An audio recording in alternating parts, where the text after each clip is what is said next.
Hello, I'm Angelina Kelly, and although it's the international break, there is still so much to talk about when it comes to football. And here to dig into some of the latest news is sports broadcaster Ben Jacobs. So, Ben, really good to speak to you.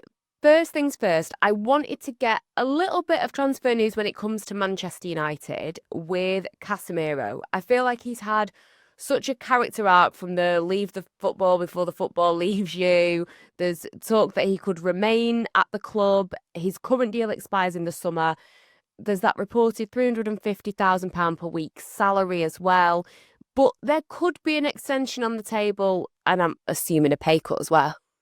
Yeah, I think that's the logical assumption that if Casemiro stays beyond this summer, then it will be a renewal on reduced terms. So very similar to what Manchester United are thinking about offering Harry Maguire as well. Although there is one key difference, which is Maguire's already had a 1 year extension triggered, so he would have to negotiate a new deal. Casemiro's current contract does have a 1 year option, so Manchester United could just trigger that, but it would be on the same terms. So I think if Casemiro stays, and there is some appetite, particularly from Ruben Amorim, because Casemiro has been very important, it's likely it will be on a reduced wage. Alternatively, Manchester United, despite Casemiro's form, will be looking at several midfielders. And my expectation is that two midfielders and deeper lying sixes or sixes that can get into the eight position are likely to be added in 2026. So if you think about who may come in, coupled with the fact that Bruno Fernandes could stay or go, Kobbie Mainoo could stay or go as well, and the same for Casemiro.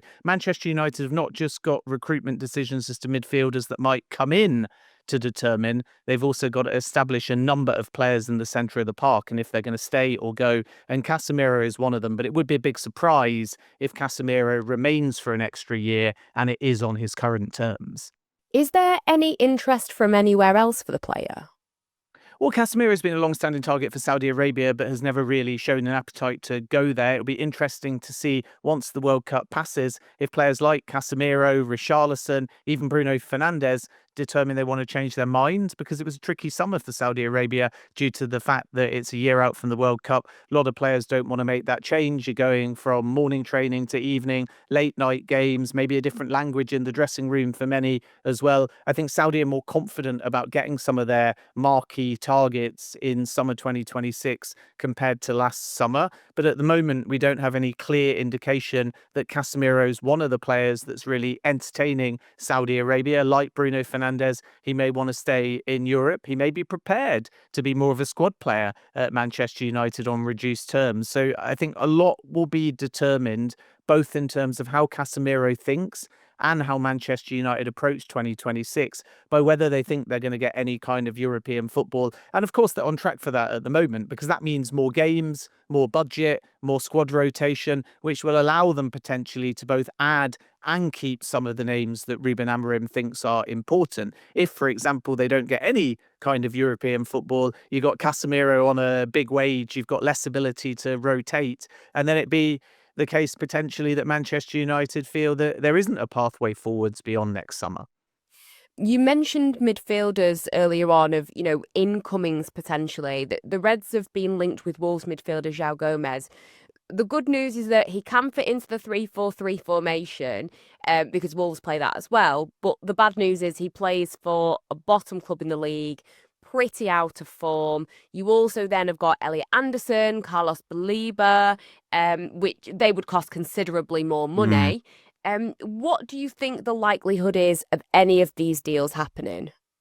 Well, I think the likelihood is Manchester United will sign a minimum of two midfielders in 2026. We wait and see if that's one in January, one in the summer. There'll be no panic buying, so several of the targets that Manchester United like are expected to only be available in the summer. So if we take them one by one, the most viable target for January remains Conor Gallagher, simply because the player is looking to, with the World Cup in mind, get more minutes.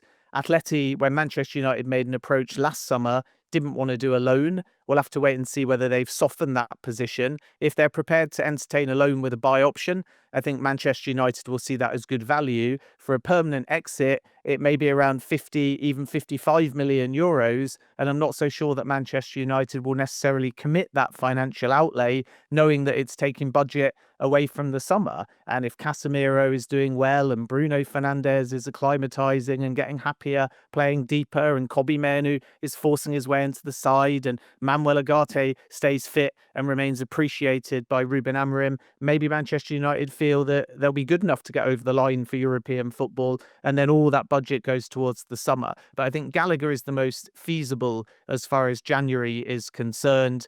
With Carlos Baleba, we know that nothing is expected to happen mid-season. Brighton have never quoted a number to Manchester United. Player wants the move, so that is a big tick for Manchester United. And if we get a mad summer race for Baleba for big money, then Manchester United have laid that groundwork. But they may have to decide, can we afford Carlos Baleba and another midfielder, or is it worth taking that Baleba type ballpark fee, which could potentially be in excess of 100 million, and putting it on two midfielders? And that's what I mean about knowing what they've got next season. Because if they had Champions League, maybe they can afford Carlos Baleba and another big name. But if they don't, they may have to pick whether to allocate the budget on somebody like Baleba or determine it's better to split it and bring more bodies through the door. But I'm not expecting any Baleba drama mid-season, because Brighton simply don't want to even consider a sale until we get to next summer. Angelo Stiller is another name, and very highly appreciated by both Christopher Vell and Jason Wilcox. At the moment, there's a release clause for the summer, but Stuttgart have got the ability to pay about 2 million euros and buy out that release clause, which will make him more expensive during the summer. But I think Manchester United have Stiller quite high in their thinking as well. Elliot Anderson, I'm told, will be a whole lot cheaper than the 100 to 120 million that some have reported. If it was to happen in January, maybe it's a case of just paying what it takes, and Nottingham Forest could say not for sale or an astronomical number. But come summer, I'm told there's provisions within Elliot Anderson's contract to get him cheaper, but it's complicated and those provisions are variable. And of course, if Nottingham Forest were to somehow get sucked into a relegation battle and go down, then the number would drop. But if they stay in the Premier League and Manchester United, for example, get Champions League football, Elliot Anderson might be available after the World Cup based on a complicated variable provision within his contract for much less than this sort of 120 to 120 million ballpark that has been suggested. But in January, I think Nottingham Forest told all the cards. And the other thing about Elliot Anderson specifically in January is the player has been told really quite clearly by Thomas Tuchel, if you continue playing well for Nottingham Forest, you're going to be on the plane to the World Cup. So I'm not so sure that Elliot Anderson would want to gamble on a change of club mid-season, knowing that he's firmly on track to make that World Cup squad. And then, of course, there's Adam Wharton, and we'll have to wait and see whether Crystal Palace are able to agree new terms with him. If they do, the whole landscape will naturally be changed a little bit. But that's another player that Manchester United appreciate. And the reason why we're hearing so many of these names is simply because two is the ideal plan for the senior squad, likely starters or not far off. And that's going to require a big budget and a deep pool of targets, because several of the names that we've mentioned, Manchester United will have rivals in the market to try and get their signature. I'm sure Manchester United fans, that'll be music to their ears that this £120 million price tag may not be, because I know there's been a lot of debate over if Elliot Anderson is worth that or not. And obviously a lot of fans a little bit concerned about Brian Mbeumo, Amad Diallo and Nizam Mazraoui being unavailable during the African Cup of Nations in the winter. So I guess it will be an interesting time to see what they do. Switching gears now, Premier League leaders Arsenal, they are linked with Napoli's head scout Maurizio Michele. What would this mean for their recruitment if he joined? Because I know that he's discovered, people like Kim Min-jae, you've got Kavicha Kvaratskhelia, Marek Hamšík, from relative obscurity. And we've seen Arsenal's transfers recently. They've been good, but they've been expensive. So, yeah, what would this mean? Well, I think it just means that Arsenal are restructuring under Andrea Berta. Remember, it wasn't just Edu that left, it was Jason Atu as well. And as a consequence, there's room within the recruitment model to maybe add a chief scout. And this is where Michele comes in. He's one of Italy's leading scouts. And we're sort of seeing a throwback to this chief scout position in modern football, even if they're not all called head of scouting or chief scout. So I look at Liverpool's model, where they've obviously got Michael Edwards and Richard Hughes, but two stalwarts of the model were Dave Fallows, who's now at Chelsea, and is still Barry Hunter, who holds the title of chief scout. But not that many football clubs in the Premier League have an out-and-out chief scout. So Dave Fallows goes to Chelsea, and his official title is sporting director dash football development, but effectively he'll be one of the leading scouting voices. And then with Arsenal, they're doing exactly the same thing. And the reason I think why we're getting chief scout back in is because 10, 15 years ago, chief scout was just, as the title suggests, the person running around everywhere, doing all the legwork, meeting everybody, and that's why they held their title. It went out of fashion as video analysts, as the digital age came in and so on, and sporting directors became more hands-on, and the technical director position became really popular. And now we're going back to chief scout, but it's actually a different position because football's so global that the chief scout doesn't have to do the travelling, have to do the family meetings. Of course, they have a lot of FaceTime, but they're not going and watching every game. They're now coordinating a global network of scouts because obviously recruitment is far beyond just the United Kingdom or Europe.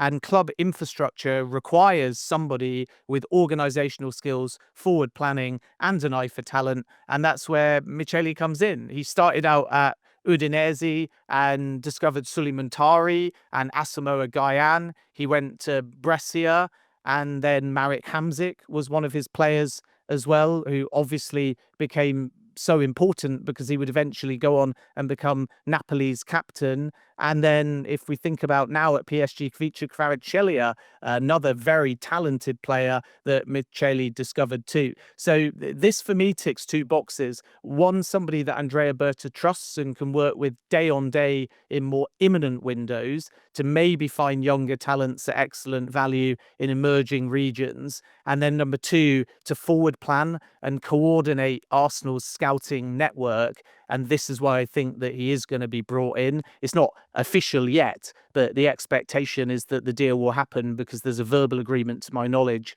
between all parties. Very interesting. It'll be one to watch for that with Arsenal because, like you say, it definitely ticks certain boxes for them.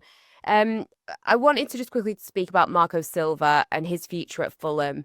He did such a good job with them up until now, getting them promoted, establishing them in the league. This season's been frustrating. He's obviously been quite vocally unhappy about the lack of signings this summer. Is the threat of the relationship between him and the owners falling apart a very real one?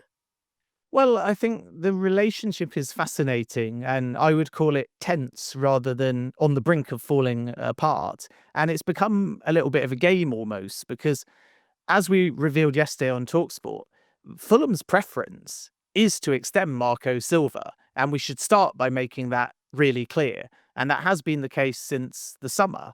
Then Marco Silva's had opportunities to move away, including to Nottingham Forest, and he's decided to stay.